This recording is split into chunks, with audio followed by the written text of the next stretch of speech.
L'idée de créer le jardin est en fait un retour aux sources puisque ce jardin avait existé et il a été effacé de la mémoire, mais jusqu'il y a 40 ans, le jardin existait. Et donc, à un moment donné, la conservation régionale des monuments historiques, le ministère de la Culture, s'est posé la question de pouvoir refaire ce jardin à Chambord et il fallait savoir quel jardin nous allions refaire. Et les études des architectes en chef ont montré, et aussi grâce à l'appui des archéologues, que ce jardin que nous avons restitué était le jardin du XVIIIe siècle, qui avait réellement existé, et qu'en fait, cette restitution collait pile poil au nombre d'arbres, au nombre linéaire de buis plantés à l'existant du XVIIIe siècle, qui a duré jusqu'au milieu du XXe siècle. Donc. Alors pour réaliser le jardin, il a fallu s'appuyer sur toutes les archives dont on ne connaissait à peine l'existence. C'est au fur et à mesure des études que tous les plans, toutes les gravures, toutes les peintures sont apparues, en fait, aboutir au même résultat qu'on ne connaissait pas. C'est à partir de toute la superposition de tous ces documents que ce jardin est apparu et que les textes ont confirmé, puisqu'on a retrouvé des contrats d'entretien du XVIIIe siècle qui montraient que ce jardin avait vraiment existé et qu'il comptait même la distance de plantation entre chaque arbre et le nombre d'arbres.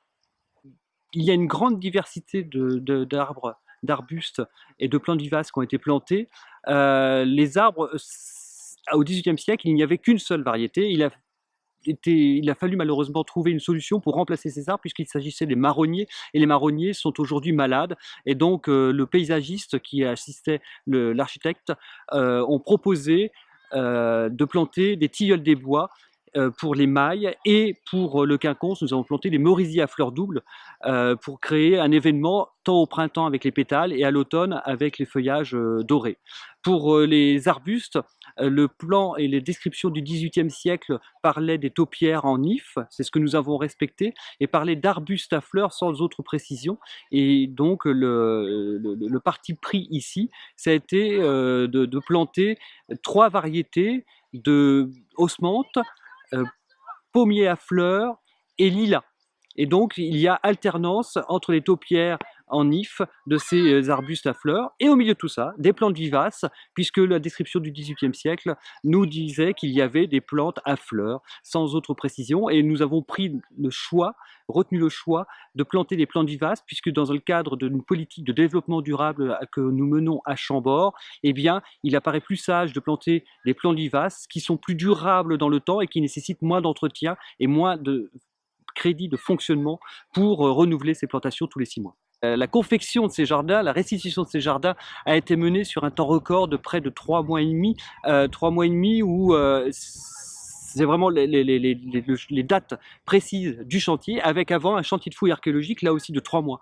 Donc il a fallu mener de front le contrôle des archéologues pour que tout le temps, les plannings définis collent bien, et ensuite les entreprises, une par une, sont apparues pour réaliser les travaux, et en 3 mois et demi, il y a 6 hectares et demi de chantier qui ont été menés sur en gros 80 cm à 1 mètre de profondeur, puisqu'on a décaissé sur 80 cm à 1 mètre l'ensemble de cette plateforme de 6 hectares et demi, et ensuite on a construit le jardin, et donc il y a eu à un moment donné plus d'une centaine de compagnons, plus d'une centaine d'engins, de gros engins de chantier qui étaient présents durant ces 3 mois et demi.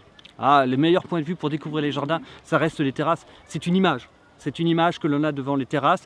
Depuis les terrasses, pardon, on a ce jardin avec ses parterres de broderie, avec ses gazons découpés, avec les quinconces vues du ciel. C'est une superbe vue pour la première découverte. Et là, c'est vraiment qu'on prend l'ampleur d'un jardin à la française. Comme à Versailles. À Versailles, vous êtes sur la terrasse et vous surplombez les jardins. Et bien là, c'est la même chose. Depuis les terrasses du château, qui sont plus hautes que celles de Versailles, et bien on surplombe complètement et on comprend l'exercice qui avait été décidé au XVIIIe siècle de créer ce jardin avec ses perspectives de part et d'autre.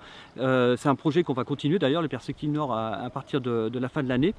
Et ensuite, si on veut voir de plus près les végétaux, il faut redescendre et là se balader au milieu des parterres, des arbres, apprécier la fraîcheur des arbres évidemment, et puis découvrir toutes les plantes qui ont été plantées, les fleurs, puisqu'à toute saison il y aura des fleurs, et découvrir aussi la diversité végétale que nous avons décidé de planter, par exemple pour renouveler le buis. Le buis, c'est une espèce qui est malheureusement malade, et la décision qu'on a prise, c'était de ne pas planter de buis, et proposer au public d'autres solutions.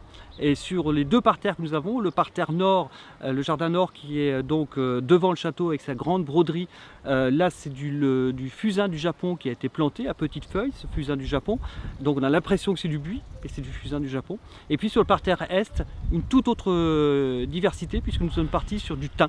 Le thym était la plante qui formait les bordures avant l'apparition du buis au XVIIe siècle.